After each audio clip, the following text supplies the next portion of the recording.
அன்பார்ந்த இறைமக்களே, கிறிஸ்துவின் மறுப ஜபக்குழியின் வாயிலாக இன்று உங்களை சந்திப்பதில் நான் பெரும் மகிழ்ச்சி அடைகிறேன். மக்களை, சந்தோஷமாக இருக்கீங்களா? நிறைவாக இருக்கீங்களா? மகிழ்ச்சியாக இருக்கீங்களா? மன அமைதியாக இருக்கீங்களா? யாராவது நம்மளை இப்படி சந்தோஷமாக இருக்கீங்களான்னு கேட்டிருக்காங்களா? மகிழ்ச்சியாக இருக்காங்கன்னு கேட்டிருக்காங்களா? ஏன் கவலையோடு இருக்கீங்கன்னு கேட்டிருக்காங்களா? ஆண்டவர் நம்மளை விசாரிக்கிறார் ஒருவர் மூலமாக. ஆம், நேரடியாக வருவதில்லை, யார் மூலமாக ஒருத்தர் மூலமாக விசாரிப்பார். நல்லா இருக்கீங்களா? ஏன் சங்கடப்படுறீங்க? எதுக்கு துயரமாக இருக்கீங்க அப்படின்னு கேட்குறதுக்கெல்லாம் யாராவது ஒரு வாளை அனுப்புவார். அவர் அனுப்புவாரா மாட்டாரா?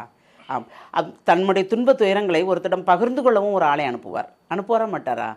எனக்கு இது நல்லது நடந்தாலும் சொல்ல ஓடி வருவாங்க, துன்பம் இருந்தாலும் ஓடி வருவாங்க. அப்படி ஒரு ஆளை கொடுப்பார் ஆண்டவர். கொடுப்பாரா, கொடுக்க மாட்டாரா?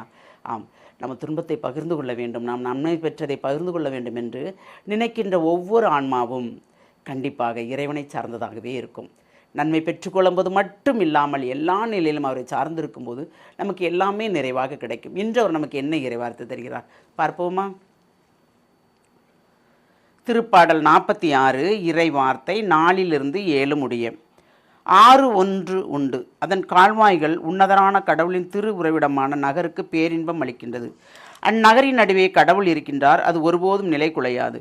வைகிறதோறும் கடவுள் துணை அதற்கு உண்டு. வேற்றினத்தார் கலக்கமுற்றனர், அரசுகள் ஆட்டம் கண்டன. கடவுளின் குரல் முழங்கிற்று, பூவுலகம் கரைந்தது.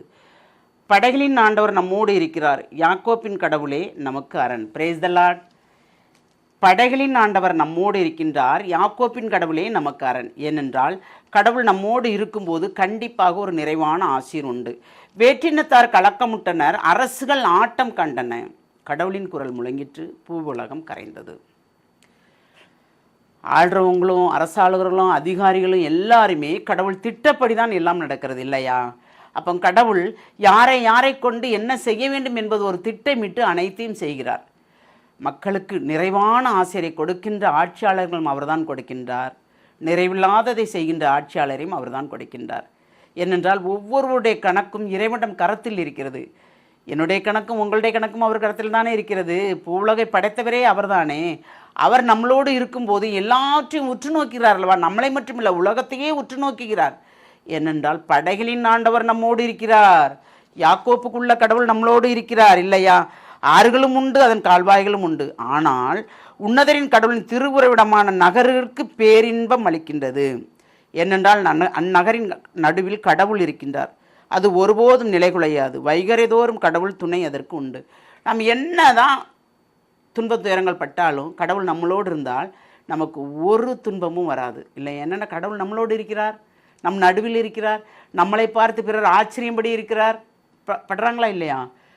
எப்படி இவங்களால் இதெல்லாம் சமாளித்து வர முடியுதுன்னு கேட்குறாங்களா கேட்கலையா? என்ன நடக்குது அப்படின்னு வியப்பாக இருக்கும் அவங்களுக்கு. ஆமாம், நம்ம படுற துன்பங்களை பார்த்துட்டு எப்பா இது என்ன அப்படிம்பாங்க.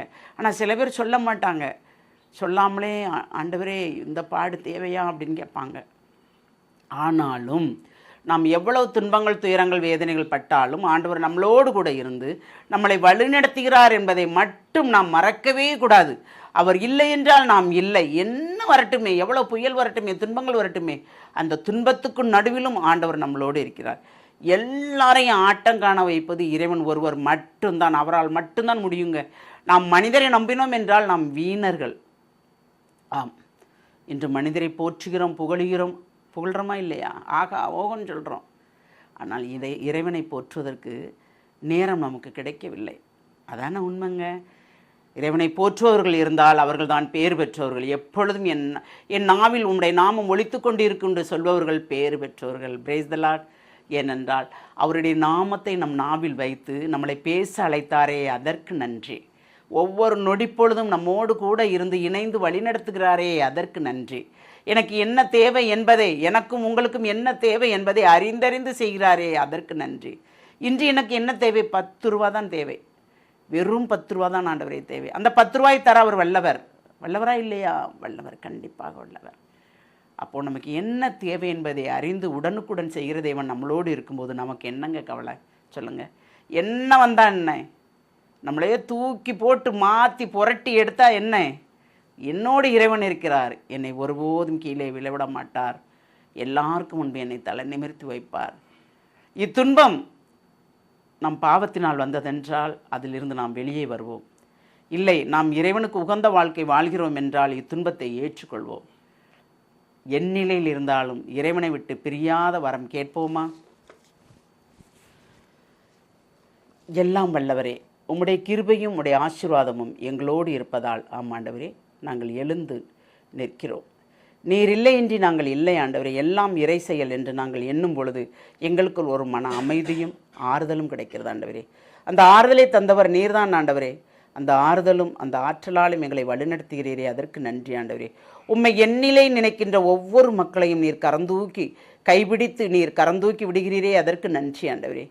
அப்பா, நீர் இன்றி நாங்கள் இல்லை என்ற அந்த எண்ணத்தை எங்களுக்கு விதைத்து ஒவ்வொரு நொடிப்பொழுதும் உம்முடைய நாமத்தை போற்றும்படி செய்தீரே, அதற்கு நன்றி கூறி உம்முடைய வல்லமையுள்ள கருத்துக்களை எங்களை முழுமையாக ஒப்புக் கொடுக்கிறோம். ஜெபங்கேக்கும் நல்ல பிதாவே. ஆமேன், ஆமேன், ஆமேன்.